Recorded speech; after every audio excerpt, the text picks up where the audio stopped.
Hi, Tim Francis here, founder of Profit Factory and Forbes contributor. I have the wonderful opportunity here in New York City today to be with Mr. Jeff Madoff, founder of Madoff Productions. If you were to go to madoffproductions.com, you would see their incredible demo reel. They've done extensive video work in the world of fashion, including Victoria's Secret, Ralph Lauren. In fact, you've probably even seen Victoria's Secret Super Bowl ads, which Jeff is the mind behind. He's also a lecturer at the Parsons New School for Design and is a recognized expert in the world of branding. Good day, Jeff. How are you today? I'm very good, thank you. I'm curious to know, you work in the world of multi-billion-dollar brands. Myself and a lot of my clients and peers are not multi-billion-dollar companies. Your opinion is that we should be thinking about our brands right from day one. It takes time to get a brand down to just a few words, to have that amount of clarity, to get the elegance and simplicity of being able to say Ralph Lauren is good taste and status. Can you give us some examples of maybe the tight brand identity of a few companies we would all know? And then after that, tell us a little bit about what we can do as much smaller businesses to begin getting in touch with what our brand really is. Well, first of all, I think it's important to note that if you're starting a business, one of the first questions you have to ask yourself is, why am I starting it? And what am I offering? So to take the Ralph Lauren example a little bit further, Ralph started with ties. And just ties? Just ties. Just ties, okay. Yes. But what he did was use better fabrics and he created a wider tie. And so he already knew that he wanted to do something different and distinctive. Every business that starts needs some kind of a distinctive difference. That can be in the product offer. That can also be a price proposition. Big, good brands don't tend to necessarily go after the price, but some do. You know, Amazon is a price proposition with massive selection. So if you talk about the Amazon brand, it's massive selection, good prices.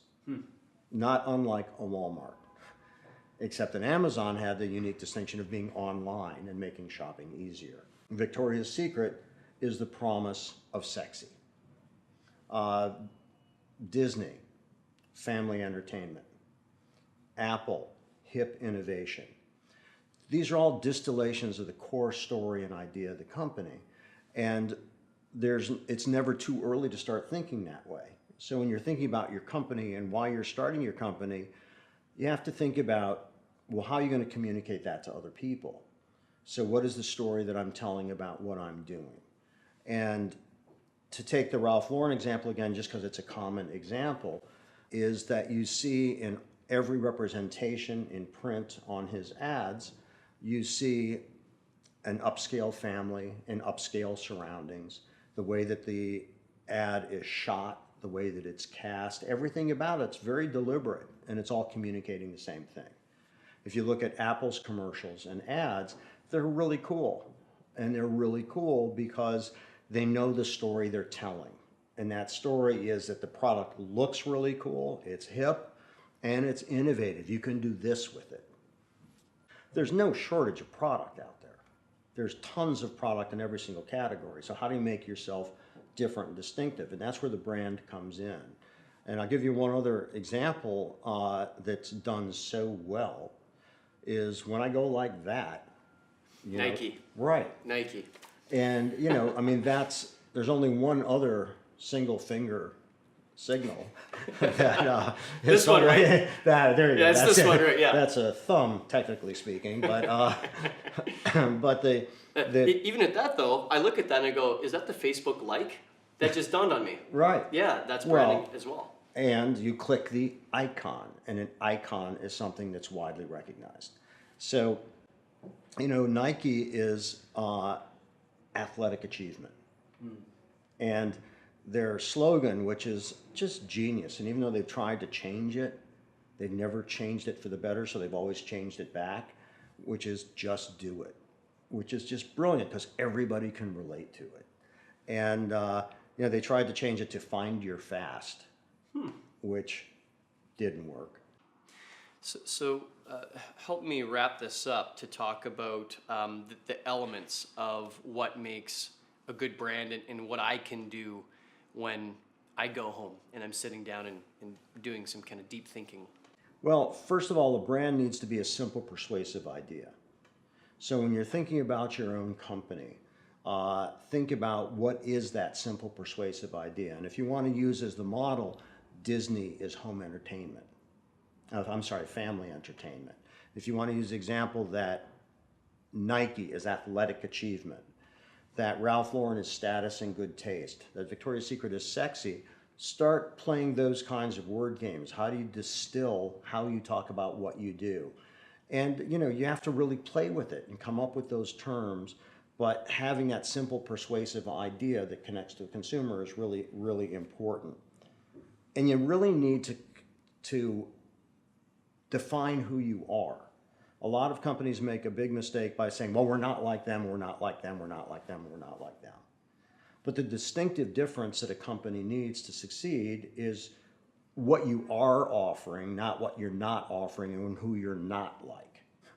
So Nike doesn't say that we're not like Reebok and we're not like Under Armour. They go out there and say who they are. And all good companies do that. And that's a big mistake a lot of companies make. And then what does your brand stand for? What is it? Your brand may stand for the best way, the best practices to make your business profitable. Nike stands for that athletic excellence. So what is it that you stand for? Why do you exist? And then who's your market and how do you best communicate with them? Do you reach them through your mobile device? Do you reach them in online advertising? Do you reach them through blogs? How do you reach the eyeballs you want to aggregate? Because I believe the most precious commodity out there is people's attention, and it's really hard to get and retain that attention. And then develop a strategy for creating a brand awareness. That's where the branding comes in, where you might see blogs that are perfect for you to start getting your message out there.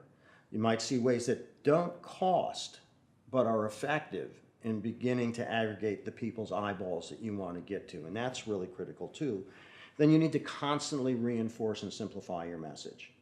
And you have to be consistent in every way you reach the consumer. You can't talk this way to that customer and that way to another customer.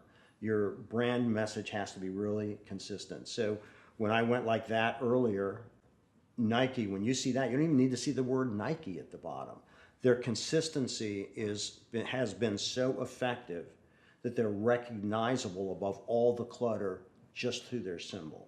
So that consistency is something that is critical to creating an effective brand. And that brings me to the final point, which is it doesn't happen quickly. A brand is a marathon process, and creating that brand is a marathon process. You think about it from day one, and 10 years later, 20 years later, you're still thinking about who you are, what are your brand values, what are the core values, who do you want to reach, how have we changed, is our mission an iteration changed or what? And so I think that it's really important to realize that, like you were saying about entrepreneurship, it's hard work. And creating a brand, there is the vigilance necessary every single day you go to work to be on point and on script with what your brand is. But I think those simple exercises of asking yourself those questions can help create that compass, which creates the brand direction. And you always have to refer to that compass.